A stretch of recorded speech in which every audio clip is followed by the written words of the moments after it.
Welcome to A Formula for Success. My name is Dr. Anthony Adams, and I'm glad that you're here. This is the place where we look at biblical insights in leadership and business, and it's my belief that if you will apply those insights to your life, to your business, and or ministry, it will truly become a formula for your success.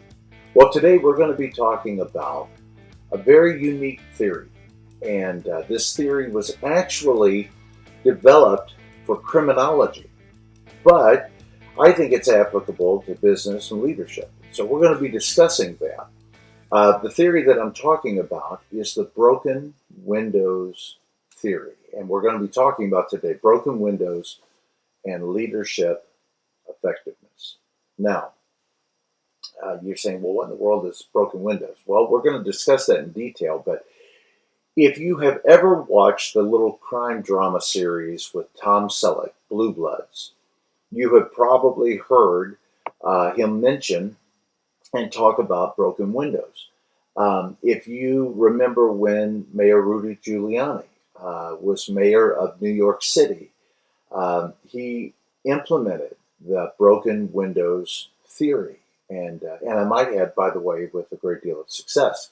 A great deal of controversy as well, but a great deal of success. So we're going to be talking about that. Broken windows and leadership effectiveness. Now, before I get into this, I want to give you some news about SAILS. That's our School of Advanced Innovative Leadership Studies. And we are very excited that we are right now in conversations with a couple of, actually three colleges and universities. And in that, they are just about ready to accept our certifications and give college credits for those. That's a game changer. Um, if you are a pastor and you're trying to develop a leadership pipeline, you're trying to get people to commit to actually training and get this done, let me tell you what, it's a wonderful opportunity, first of all, for them to be able to get a certificate, a certification. But more than that, now they can take that certification and actually turn that in for college credit toward a particular degree that they're looking for. So I'm telling you, it's something that you need to check out. Get a hold of us. Look at the page. Right there at the bottom of the screen, you can see where we have our website address. Go to that website address. Check it out. And I think it'll help you to truly be able to accomplish everything God has called you to do. Okay, again, we're talking about broken windows and leadership effectiveness. And so the question is, well, what exactly is that? Well, James Q. Wilson and George L. Kelling are the men who developed that particular degree or that particular theory. It was first published in the Atlantic Monthly, March of 1982, and Mayor Rudy Giuliani and Police Commissioner William Bratton embraced and implemented this theory in New York City. The theory basically states that if you will focus your attention on the seemingly petty or small criminal acts, it will give the community a perception, it will give criminals the right perception that you're not going to tolerate criminal activity, that it will not be accepted at any level. And it will actually then prevent larger crimes from taking place. The whole theory is based on perception. Um, so, an example, if, for instance, you have a broken window, and yet that broken window is just left, people then begin to perceive, well, this neighborhood's getting run down. Then people feel like that they can just maybe do graffiti on the walls. And then from the graffiti on the walls, it then leads to possible vandalism, to theft, to mugging or drugs, to even more severe crimes that can take place, all because you neglected the small thing like a broken window. Perception is the reality that this theory is going for. And they found that the public's perception, when they started focusing on these minor, what seemed to be minor crimes, the people began to go out more. They began to take greater pride in their neighborhoods. And it really, with the criminals, they realized that none of these petty crimes were going to be accepted, and so there's no reason to even get into the larger crimes. So that's an example of what this is. Now, looking at this, what I'm telling you is that this particular theory can also be applicable to business and to leadership. Let's look at what the Bible says about broken windows. Well, at least the thought about broken windows, anyway. Solomon made an interesting statement in the Song of Songs 2 and 15. He said, "Catch for us the foxes, the little foxes that ruin the vineyards, our vineyards that are in bloom." It's the little foxes that often will ruin your life's work, your organization, the thing that you are striving to accomplish, the thing that you're trying to do. And yet it's those little things that, if they're neglected, if they're overlooked, they can absolutely destroy the work that you've been trying to do. Solomon also says in Ecclesiastes 9 and 10, he says, "Whatever your hand finds to do, do it with your might. For there is no work or device or knowledge or wisdom in the grave where you are going." Now, there's two things here. The first thing he is telling us is that, just getting by, just doing whatever you need to do is not enough. You need to do it the very best that you can. And then he goes on to say that if you neglect, if you overlook, if you decide just to put that off, there'll come a point when it's unfixable. There'll come a point when you're not going to be able to come back. It's going to be too late. So you need to, as they say, strike while the iron's hot. The Apostle Paul makes a statement, and this is in Colossians 3 and 23. He says, "Whatever you do, work at it with all your heart, as working for the Lord, not for human masters." And again, he's talking about doing the very best of your ability, realizing that, look, I'm not just working for them, I'm working for God. You've got to give it your best ability. There's you've heard of OCD, and there are some people that are obsessive compulsive disorder that just absolutely, well, that's not usually good. But in business, in leadership, you need to have OCD when it comes to the way your business is being run and the things that are happening with your business. And we're going to talk about that. All of this, though, reminds me of the story of a courier that was on horseback. This was during the Civil War. And he was given an urgent message that he had to give to a general that was engaged in a battle. Well, it just so happened that as he took off, his horse threw a shoe, and he was never able to get that message to that general. Later on, someone penned these famous lines: "For want of a nail, a shoe was lost. For want of a shoe, a horse was lost. For want of a horse, a rider was lost. For want of a rider, a message was lost. For want of a message, the battle was lost. And for want of a battle, a war was lost." The point to that is that it's the little things that count. It's the little things that make such a huge difference. And that's the thing that you got to grasp. That's the whole point of the broken windows theory. Another example is the Great Chicago Fire. It occurred in 1871, evidently in Mrs. O'Leary's barn. A cow twitched its leg and kicked over a lamp. The lamp broke and caught a wisp of hay on fire. Soon, the whole barn was up in flames.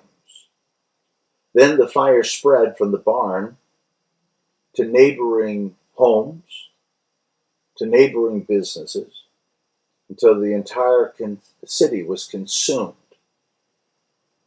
Hundreds of people died, and millions of dollars of damage occurred, all from a little thing, like the twitching of a cow's leg. It's the little things that count. Little things make a big difference. So, to be successful in business, to be successful in leadership, you've got to be obsessed with taking care of broken windows. So now what are the broken windows that we're talking about? What are some of the broken windows? Let me give you some. First of all, a sloppy counter. You know, you come into, maybe it's a retail business and you've got things just kind of thrown, maybe papers, maybe newspapers that you were reading, or magazine, or whatever the case is, and you have a sloppy counter. It gives a bad, it causes the consumer to have a poor perception of your business. I'll tell you another one is if you are in the food, and maybe you've seen this, where maybe you've got a place that has a dispenser for ketchup or for mustard or relish or whatever the case is, and it's just ketchup's all over the counter and it's messy and it's dirty and it's it gives a bad perception. It lends the idea to the consumer, well, maybe they're not clean. Maybe they don't care about this. Maybe they don't care about me as a consumer. Um, Another one, and by the way, that's a broken window. Another one is a poorly located sale item or not having enough. Have you gone? You've come specifically because this is on sale and you want this, and they're out. They say, "Well, I'm sorry, we've sold out. We don't have any more." Well, maybe, but is your perception going to be, "Boy, was this a bait and switch?" It's a broken window. You need to make sure that you have that, or you need to make sure that it's located where you can actually find it.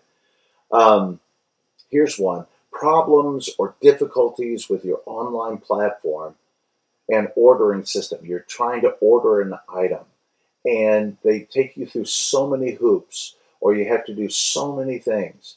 Um, People get frustrated with that. It's a broken window.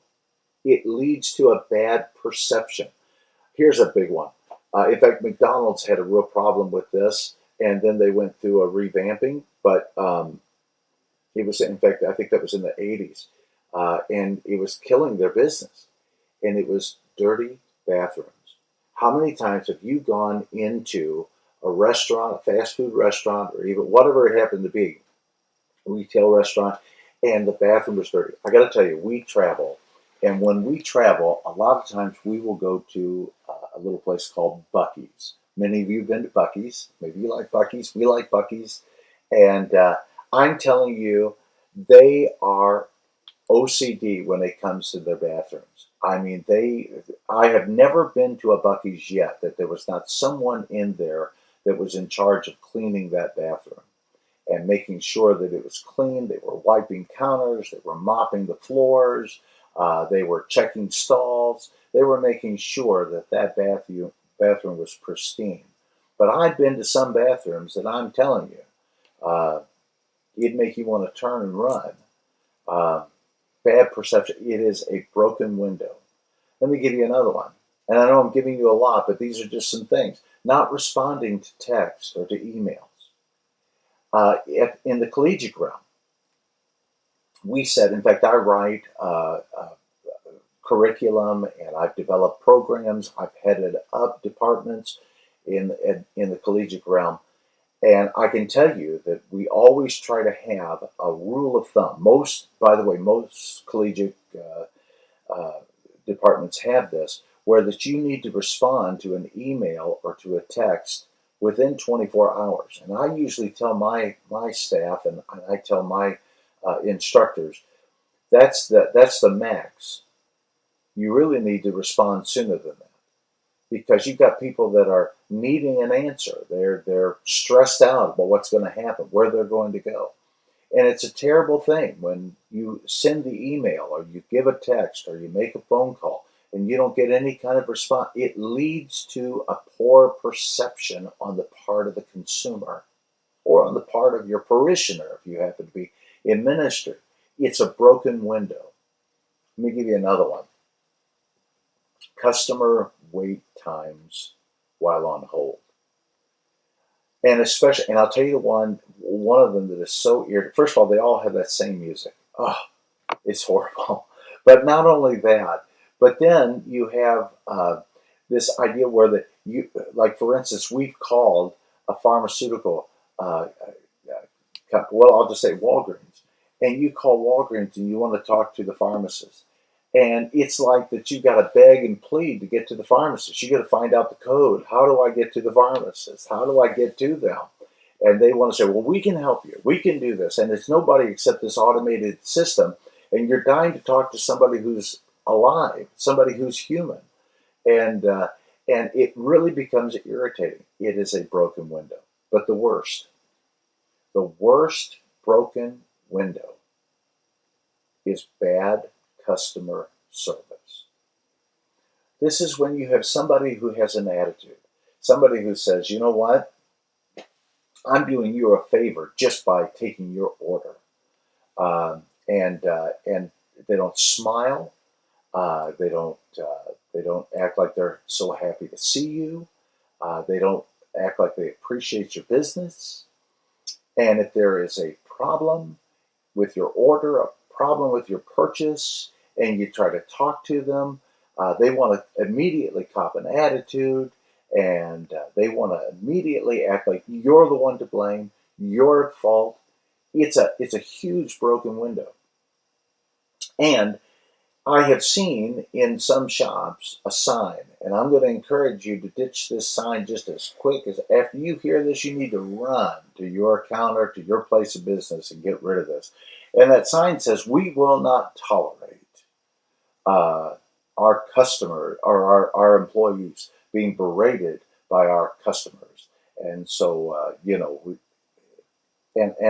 it's a broken window. You say, well, why? Do you think that the employees should be berated or talked bad to or what have you? No, but it gives this idea that, you're not allowed to talk to them. You're not allowed to complain, or you're not allowed to say if something's wrong with your order.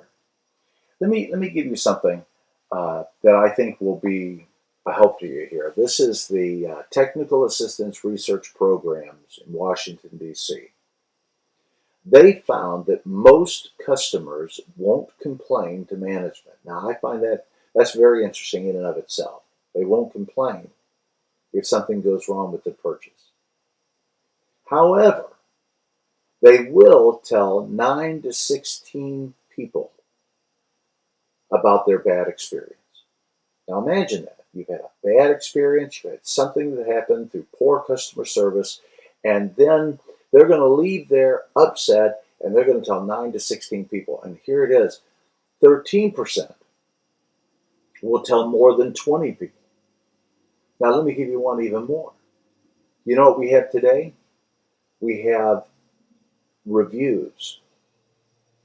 And so those people, there's a percentage of those people that are going to go right on their phones, and they're going to give a bad review about your product or about your restaurant or about your retail space or about your ministry, whatever it happens to be.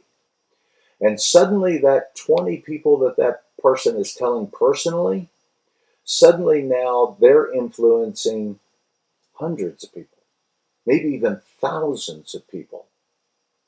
It's a serious broken window. And you say, well, but what are you supposed to do here? I mean, we can't let them just talk bad to our employees or what have you. You need to teach your employees how to resolve conflict situations. You need to help your employees, give them the liberty to be able to think outside the box. They need to be inclined towards, how can I help you? How can I somehow help you with your dilemma? How can we work this out? There's a company, it's called Von Maur, And Von Maur used to have a policy where that they would take back anything. Customer service meant everything to them. And in fact, there was there was a corset from the 1920s, I think, somewhere in that area. And somebody wanted to test this, and they brought that back to a Von Maur, and Von Maur actually took it back and gave them a refund for that. How they ever figured out how much that was worth, I have no idea. They've changed. Now they do something that is horrible. I believe, if it's 75% or more off, they will, when you purchase the item, they will take scissors and they will cut that tag right in front of you. It's their policy. You can't return it after that amount. I get that. But that is such a bad look. I mean, it's a terrible look. And it's a broken window. When that person did that, I was buying some shirts, and when that person did that, I had no intention of returning them. I got a great deal on it. I think we even got 75 or 80% off, whatever it was. But it left such a bad taste in my mouth. And so I'm just saying that there are things that you can do that if you don't take care of those small things, or if you're not inclined, those little foxes will spoil the vine. You will absolutely ruin the work that you have been trying to build and do for so long. John D. Rockefeller Jr. said, "The secret of success is to do the common things uncommonly well." It's those small things. It's those little things, those little touches. Just that smile when you're greeted. Somebody remembering your name. Somebody remembering your order. Somebody just making a comment about, you know what, that is such a pretty outfit. Those are such pretty nails. Where did you get those done? I don't know. I've never had anybody, by the way, actually talk to me about my nails, but my wife has, and she likes it. My daughter has. They like it. The point is, as a leader, you need to be obsessively compulsive as it relates to the little things, the broken windows in your business. And I believe that if you will learn and apply this to your business, to your leadership, to your ministry, you're going to find out that this will become a formula for your success. Hey, thanks so much for tuning in. And listen, check out our website. I think you're going to love it with everything we're doing. Until next time, God bless you. This is my